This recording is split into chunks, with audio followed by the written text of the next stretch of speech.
اساں چوڑی گر کمیار ساڈا کتے نہ کائی شمار۔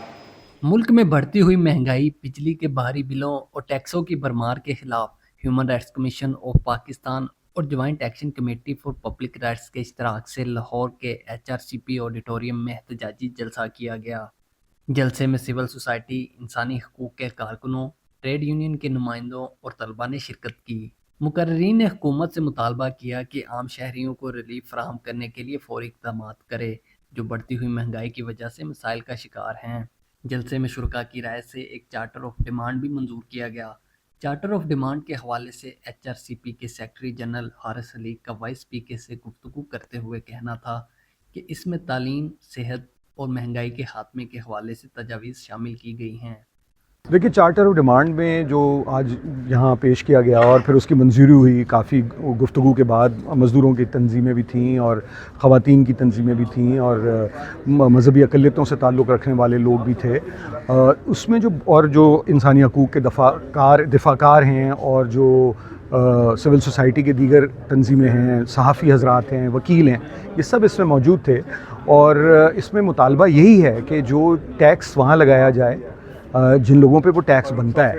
یہ جو انڈائریکٹ ٹیکسیشن کے ذریعے سے جو محنت کش طبقات کے لیے اور جو سفید پوش لوگوں کے لیے جو مسائل پیدا کیے گئے ہیں، خاص طور پر اس بجٹ میں بھی پیدا کیے گئے ہیں، مگر شروع سے پاکستان میں یہ وتیرہ رہا ہے کہ ایک مختصر سی ایک گروہ ہے، ایک اشرافیہ ہے جو اس کے تمام وسائل پہ قابض ہے، تو اس سے کیسے چھٹکارا پایا جائے، اس سلسلے میں چارٹر آف ڈیمانڈ میں تجاویز ہیں۔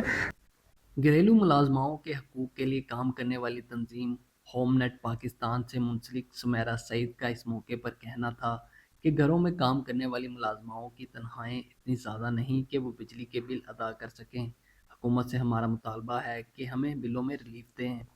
ہمارے مسائل تو یہی ہیں آپ کے سامنے کہ بجلی اتنی مہنگی ہو گئی، ہم گھروں میں جو کام کرتے ہیں 5-5 6-6 ہزار ایک ماہ کا بل آ جاتا ہے۔ اتنی میری انکم نہیں ہے کہ ہم بل پے کریں یا کھائے پئیں، تو بس آ جا کے کم از کم ریلیز دیں ہمیں بلوں میں۔ اب سوئی گیس، اب سردیاں آ رہی ہیں، اب سوئی گیسوں کے بل بڑھ جانے ہیں، بجلی کے تو پہلے ہی بڑھا دیے گئے ہیں، تو ان بلوں پہ ہمیں پلیز گھروں میں کام کرنے والوں کو ان بلوں میں ریلیز دلوائیں۔ چیئرمین پاکستان لیبر قومی موومنٹ لطیف انصاری کا کہنا تھا کہ لاہور میں قائد اعظم انڈسٹریل اسٹیٹ میں 450 فیکٹریاں چل رہی ہیں۔ ان میں سے چند فیکٹریوں کے علاوہ کہیں بھی کم از کم تنخواہ کے حکومتی فیصلے پر عمل درآمد نہیں کیا جا رہا اور مزدوروں کی اکثریت سوشل سیکیورٹی کارڈ سے بھی محروم ہے۔ جو اس وقت میں صرف لاہور کی اگر بات کروں، قائد اعظم انڈسٹری اسٹیٹ کے اندر 450 فیکٹریاں جو چل رہی ہیں، وہاں پہ میں صرف چند گارمنٹس کے اداروں کے علاوہ کسی بھی فیکٹری میں منیمم ویج پر عمل درآمد نہیں ہو رہا، جہاں پہ قائد اعظم انڈسٹری اسٹیٹ کے اندر 18,000 سے لے کر کوئی 25-26 ہزار روپے تک سیلری مل رہی ہے اور مزدوروں کی جو اکثریت ہے وہ سوشل سیکورٹی کارڈ سے بھی محروم ہے۔ اس وقت جو پنجاب حکومت نے اس بجٹ میں اعلان کیا تھا کم از کم جو 37,000 کا، آج 22 اگست ہو گئے ہیں، 37,000 روپیہ کسی فیکٹری پر عمل درآمد نہیں ہوا۔ اس کو 37,000 کا مطالبہ کرنے کی پداش میں چاولہ گروپ آف انڈسٹری جو کہ ربڑ بنانے کی ایک بہت بڑی فیکٹری تھی، جس فیکٹری مالکان نے فیکٹری ہی بند کر دیا، کہتے ہیں ہم اپنی فیکٹری بند کر کے دبئی لے کے جا رہے ہیں، جبکہ وجہ کیا ہے؟ وجہ صرف ان سے اجرت پوری مانگی ہے، ان سے UBI کا مطالبہ کیا، ان سے سوشل سیکورٹی کا مطالبہ کیا تھا، جو کہ مزدوروں کے لیے جرم بنا ہے اور مزدور جو ہیں اب بے روزگار کر دیا گیا 300 مزدوروں کو۔ اور پورے انڈسٹریل اسٹیٹ کے اندر جو صورتحال ہے، پورے انڈسٹریل اسٹیٹ کے اندر مالکان نے اپنا کٹ کر لیا، لیکن وہاں پہ مزدوروں کا استحصال کرنے کے لیے سرمایہ دار کٹے ہیں اور پنجاب حکومت جو ہے، جو لیبر ڈپارٹمنٹ ہے، سوشل سیکورٹی ہے، EOB ہے، وہاں پہ لیبر قوانین پر عمل درآمد کرانے میں مکمل ناکام ہو چکا ہے۔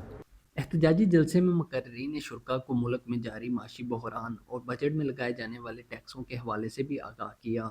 اعتزاز ابراہیم، وائس PK.net، لاہور۔ جب تک آپ یہ بات نہیں کریں گے،